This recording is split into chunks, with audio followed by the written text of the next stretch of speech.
Howdy, y'all. We're here with another amazing deck profile. Today with my boy Barry. What place did you get? What did you play? First place, man. Post Pope, our sneak peek today. I played Swordsoul, man. Just wanted to show these guys it was still viable. So, All right, let's get into it. All right, man. I'm gonna try to do this pretty fast because I mean it's Swordsoul. It's once the deck's been figured out, it's pretty much been figured out. So it's pretty standard. It's a few little differences, like you got to upgrade just for the format, but for the most part, it's pretty standard. So, for the Swordsoul stuff, we got the triple Longyun, the triple Moye, the double Taille, and the double Ecclesia. It's a pretty standard, same ratio that we've been playing for a while. So, no real reason to go into it in depth. Same thing for the Tenyis. We got triple Ashuna, triple Vashuda, double Adhara, and one Shatana. I know some people cut Vashuda down to 2. I still like it at 3 because of free special summon. Then I still play a lot of hand traps in the deck. So Vashuda just another free level 7. 7 plus 3 is another free 10. 7 plus a 1 from the Veiler is a free 8. So it just helps combo off a lot more than if you just play the board breaking version. The board breaking version, I tried it out. Of course, you play Swordsoul, everybody, you try it out for at least a day or two, the version from Nats, but I didn't really like it too much. No offense to that guy. Obviously, it was good. He won. But I think that was more so catered to that event more so than a Swordsoul deck that you play like on a daily basis. So I kind of just went back to the standard build I was kind of playing with before then, and I was having some pretty good success with it. So 3 Vashuda. Like I said, 3, 2 don't really make a difference. It's player preference. For the hand traps, triple Ash, triple Nibiru, triple Veiler.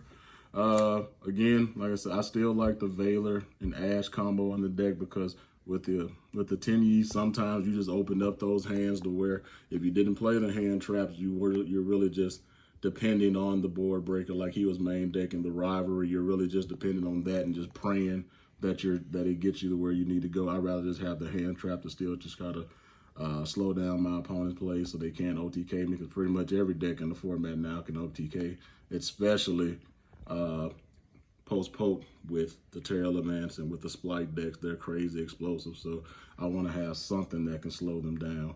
I know a lot of people are worried about playing the Nibiru, just because, gigantic Splight, if it resolves, then the beer is kind of worthless for that turn, which is still true, but you play enough hand traps, it won't resolve, so easy as that. Just got to draw them, but, and plus, any now, none of these are as good on their own. You'll need to draw a combination of them, whether it's just Nibiru plus the Veiler, or Ash plus the Veiler. Any combination of these can still break a board. And as I did today when I played against my buddies who profiles you probably looked at earlier, against the Splight deck, and against Terralaments, a combination of the hand traps, they still was able to get the job done and help propel me to some of the wins and some of the harder matchups today. Off to the spells. Again, nothing special, still standard. Triple Emergence.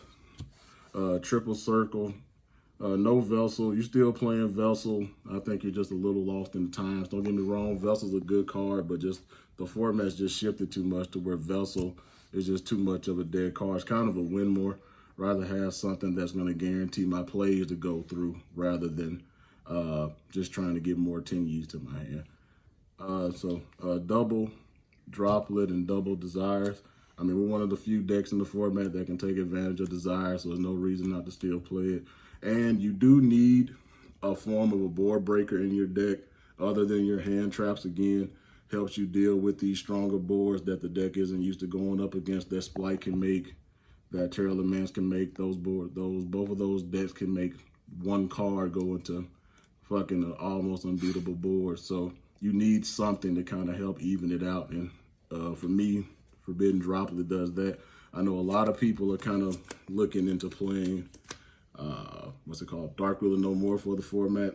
Still a good card. I thought about it, but you know, with Swordsoul, especially since I'm playing, I feel like from a deck that, depending on if I lose the die roll, I kind of feel like I'm playing from behind. So with that feeling, I didn't want to be playing from behind and play something that means I can't OTK that turn. So even though it's still hard to discard in Swordsoul, but I feel like it still would do a little better in those type of situations. When you do have the opportunity to kill, you need to take advantage of it if you're going to be playing this deck, this format. And I think Forbidden Droplet did that for me. So I wouldn't change it. And for the traps, again, pretty standard. The one blackout and the triple imperm still. Just another good hand trap. And also the thing I love about the hand trap selections that I play for this is that the only hand trap that's in pop that's incapable of being played on my turn for the most part is Nibiru. Everything else is viable on my opponent's turn and on my turn. So that really helps out to where, especially if you're going second, which you prefer to go first, but if you are going second, you have a lot of ways to where you can still kind of interrupt your opponent's board before you even start to play your combos, and that helps your extenders and stuff go through. Extra deck, get these tokens out the way. Extra deck, the namesakes of the deck, the Swordsoul monsters, 2 Qing Yings, 1 Cuisine Long Yun, 2 Chi-Shao, sorry. 1 Cuisine Long Yun, 1 Qing Ying. Just standard. You should know what these do by the time, and there's no reason to change the ratios up. Just still 2, 1, 1. They still work, so there's no reason to change it. The Yang Zines, the 2 Baxia, the Xiaofeng, and the Yazi. With these in particular, I think one of the reasons that makes Swordsoul so broken is that, the strength that it has going second. The main reason because of that is because of the Baxia. I don't care what nobody says, as long as this card is still able to make this multiple times on your opponent's turn, this card is just insane.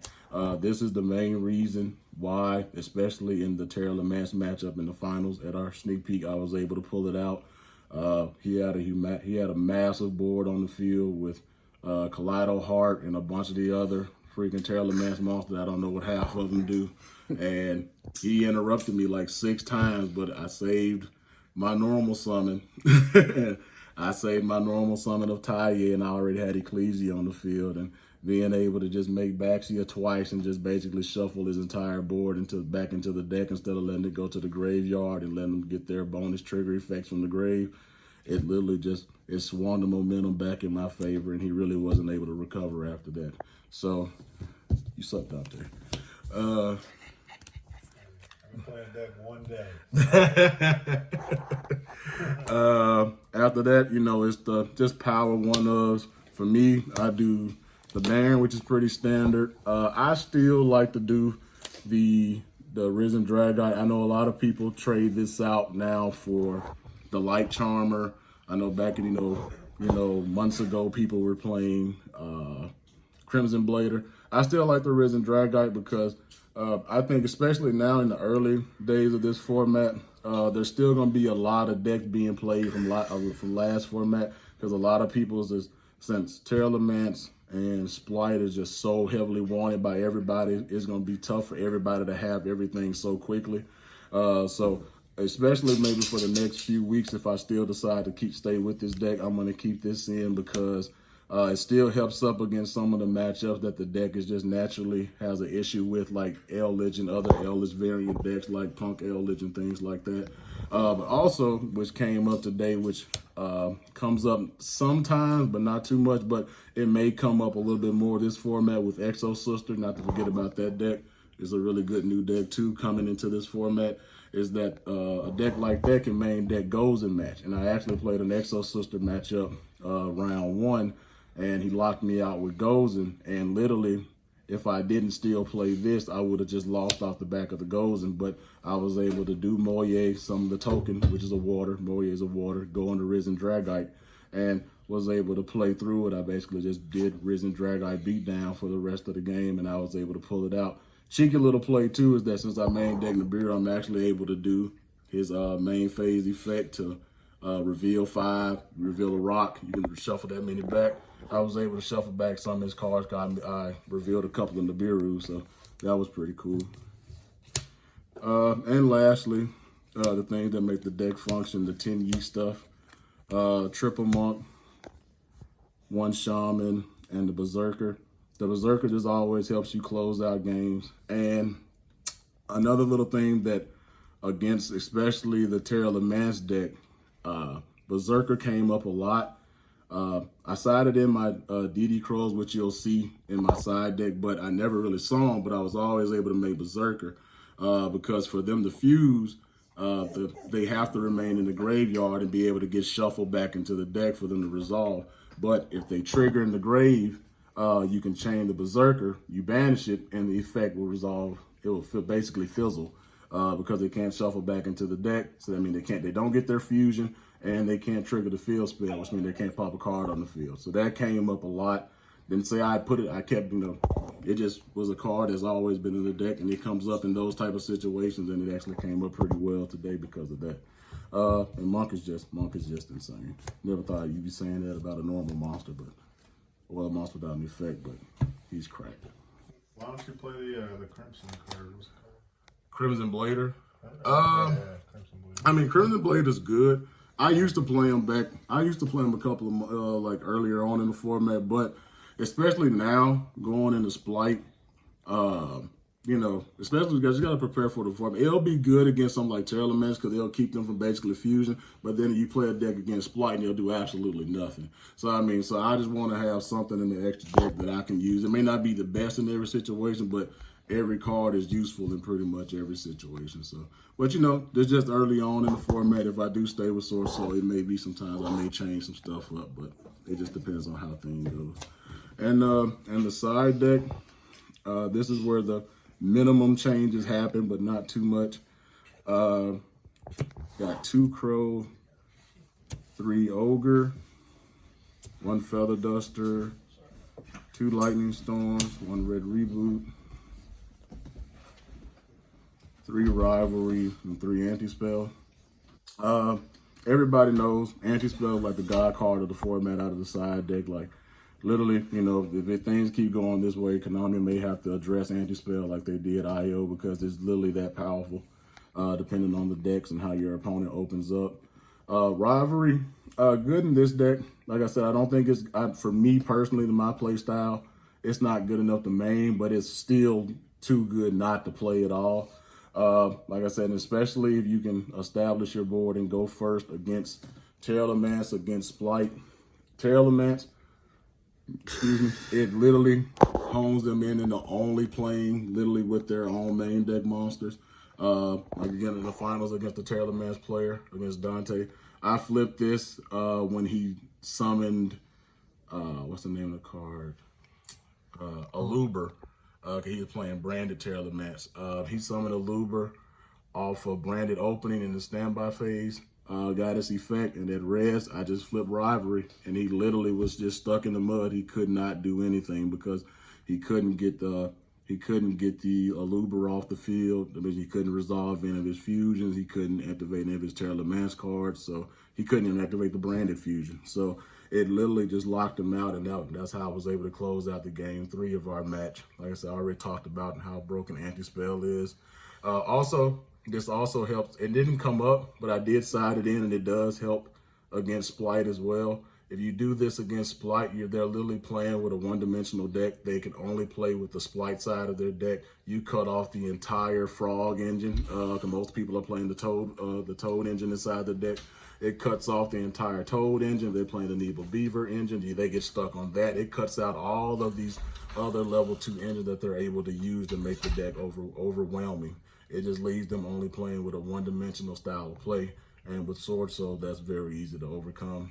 Ogre, while I'm talking about Splight, was MVP today.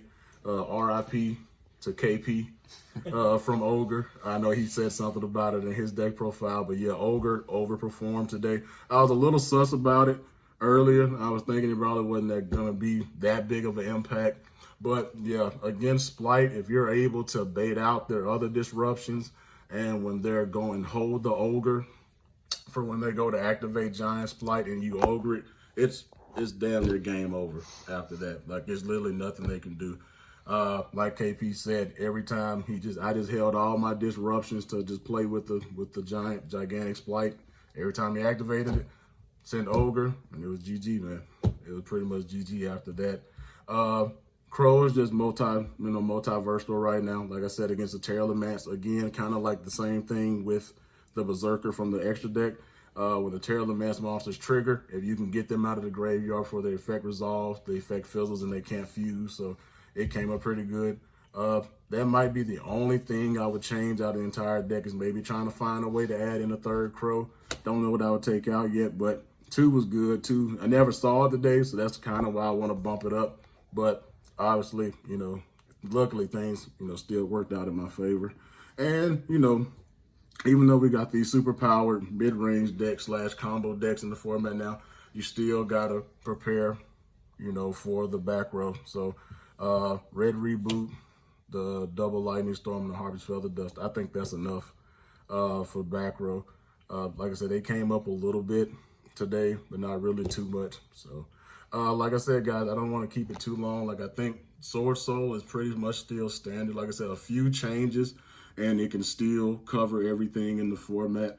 I think the main thing with the Swordsoul deck now is, if you're going to continue to play it into this new format, you just have to learn the matchups. Learn the choke points. Make sure you understand what your opponent is trying to do and what they're accomplishing, what their goal is for what the deck that they're playing. And I feel like as long as you can get that and get the matchups down and use your disruptions when you have them wisely, and use the advantage that Swordsoul has over a lot of decks, the quickness and the swiftness that it can OTK an opponent in, you take advantage of those opportunities and kill your opponent when you have the chance to kill, I think you'll do great with the deck. So that's it. All right, thank you, Barry. That was nuts. And don't forget to slap that like button. Yeah, all right. Peace out. Peace.